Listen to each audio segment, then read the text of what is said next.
আসসালামু আলাইকুম। Welcome to Suma's kitchen. আজকে পাটিসাপটা পিঠা তৈরি করব। পিঠাটা শীত এবং গ্রীষ্ম সবসময় খেতে ভালো লাগে। প্রথমে এই পিঠার ভেতরের অংশ খিসাটা তৈরি করব। সেজন্য আমি প্রথমে 1 লিটার লিকুইড দুধ নিয়েছি। এর সাথে আমি পোলাওর চাল শুকনো করে বেটে নিয়েছি।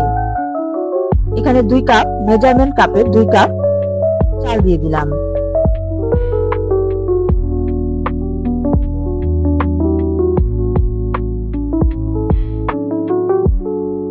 চালটাকে মিশিয়ে নেব।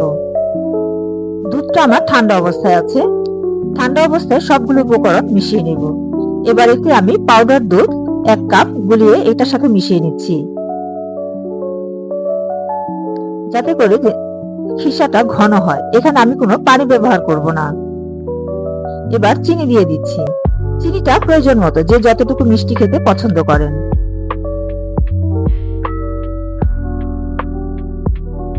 সবগুলো জিনিস আমি ভালোভাবে মিশিয়ে নেব।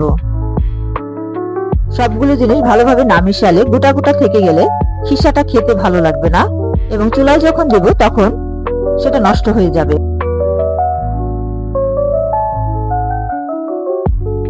এখানে মনে হলো আমার আরেকটু গুঁড়ি লাগবে, সেজন্য মিশিয়ে নিলাম। এবার সবগুলো উপকরণ ভালোভাবে মিশিয়ে তারপর চুলায় দিব। চুলায় দিয়ে অনবরত এটাকে নাড়তে হবে, যাতে তলানিতে লেগে না যায়, যে পর্যন্ত না ঘন হয়ে আসে।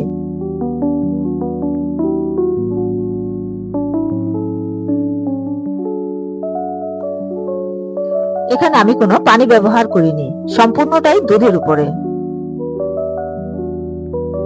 এটা যখন সম্পূর্ণ ঘন হয়ে আসবে তখনই বোঝা যাবে যে খিসাটা তৈরি হয়েছে। চুলার আঁচটা মিডিয়াম রাখতে হবে।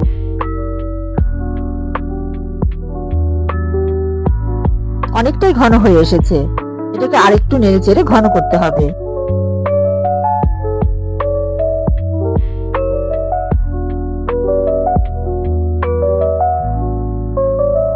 খিসাটা ঘন হয়ে এসেছে, এটা তৈরি হয়ে গিয়েছে।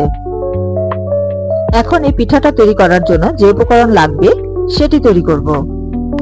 এখানে আমি কিছু চালের গুঁড়ো লিকুইড করে বেটে নিয়েছি।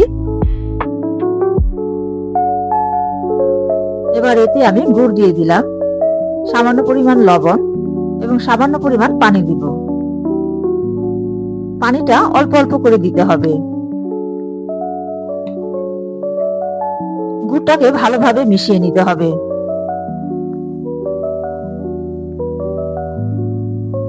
যাতে কোনো প্রকারের দানা দানা না থাকে। দানা দানা থাকলে পিঠাটা ভালো হবে না। পানিটা প্রথমে বেশি দিতে যাবেন না, অল্প অল্প পানি দিয়ে মিশাতে হবে।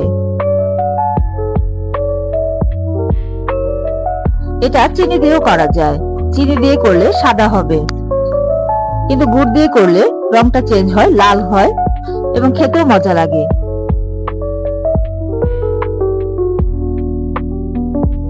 এটা রেডি হয়ে গিয়েছে, এরকম ঘন হবে।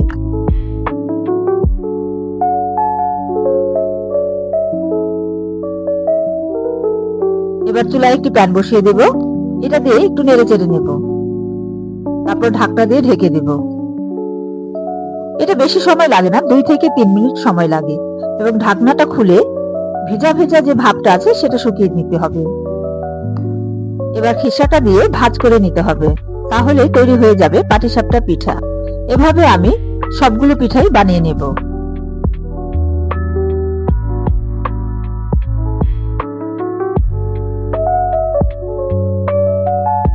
পিঠাটা খেতে খুবই মজা।